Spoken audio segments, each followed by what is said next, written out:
Hello guys, আসসালামু আলাইকুম। শুভচেনা ব্লগে সবাইকে স্বাগতম। আর শুরু করছি নতুন একটি ভিডিও নিয়ে। আর এই তো আজকে আমরা রাতে রান্না করব খিচুড়ি। আর এদিকে চাল আনা হয়েছে, ঢালা হয়নি, এখানেই রেখে দিয়েছি।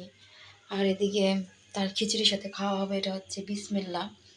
আর এটা আপনাদের ভাইয়া দেশের থেকে, আমাদের বাড়ির থেকে নিয়ে আসছে।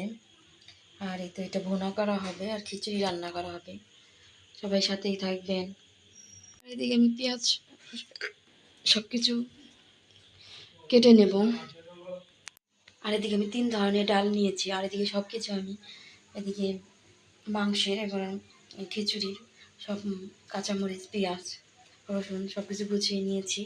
আর যে 3 ধরনের ডাল নিয়েছি, মসুরির ডাল, মাসকলাই ডাল আর হচ্ছে খেসারির ডাল নিয়েছি। চাল দিয়ে ডাল দিয়ে মিশিয়ে নিলাম আর এখন ধুয়ে নেব। আর আমি তো প্রত্যেক বৃহস্পতিবার এই খিচুড়ি রান্না করি। খিচুড়ির সাথে প্রায় মাছ ভাজা, না হলে বেগুন ভাজা, তাহলে ডিম ভাজা, এগুলোই বা মুরগির মাংস এগুলি রান্না করি। আর আজকে তো এরকম ঠান্ডা ঠান্ডাও আছে, বাহিরেও বৃষ্টি হচ্ছে।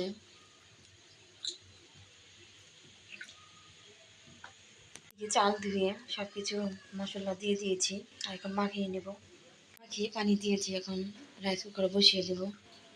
এদিকে আমি মাংসগুলো ধুয়ে নিয়েছি। আর এদিকে হচ্ছে একটু পানি গরম দিয়েছি, একটু গরম পানি দিয়ে ধুয়ে নেব।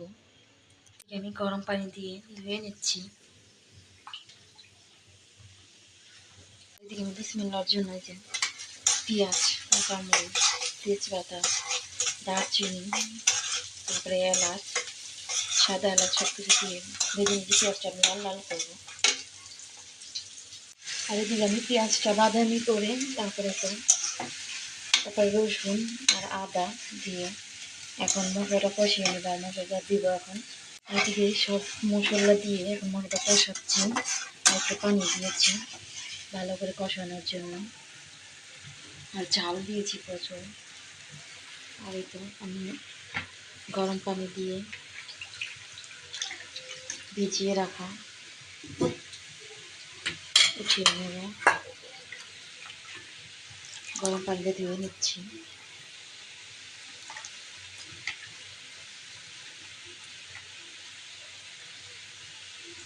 আর এই তো ধুয়ে নিলাম। মশলাটা কষানো হলেই দিয়ে দিলাম।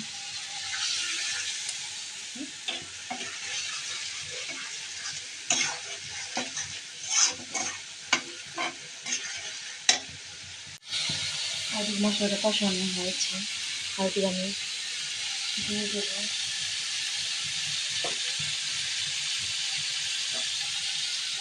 আর বিসমিল্লাহগুলো দিয়ে দিলাম।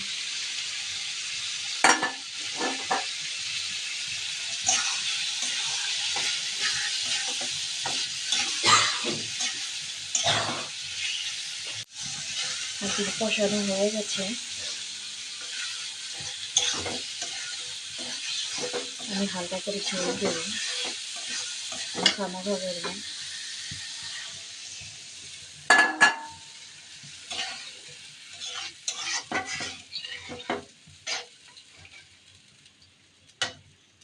তো পানি দিয়েছি, আরেকবার মাখা মাখা করবো।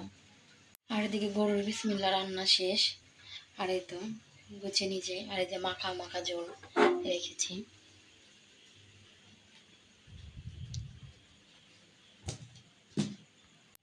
আর এই তো ডাইনিং টেবিলে রাখলাম। আর এই তো খিচুড়ি বলক এসেছে, আর আমি লবণ দেখে লবণ দিলাম। আর এই তো নেড়ে চেড়ে নিচ্ছি। আজকে আর আমনের চাল দিয়ে খিচুড়ি রান্না করিনি।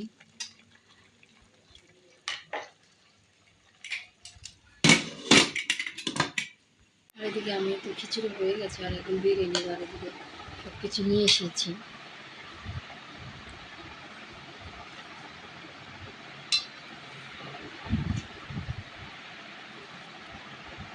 আর এই তো খিচুড়িগুলো বেরিয়ে নিলাম। আর দিয়ে বাতাসে ঠান্ডা হচ্ছে। আর আমার তো খিচুড়ি অনেক পছন্দ। সবাই সুস্থ থাকবেন, ভালো থাকবেন। সবাই চ্যানেল ব্লগের পাশে থাকবেন। আমাদের চ্যানেল সবাই সাবস্ক্রাইব করুন, লাইক করুন, কমেন্ট করুন, শেয়ার করুন। আর আমাদের চ্যানেলের পাশে থাকবেন। আল্লাহ হাফেজ।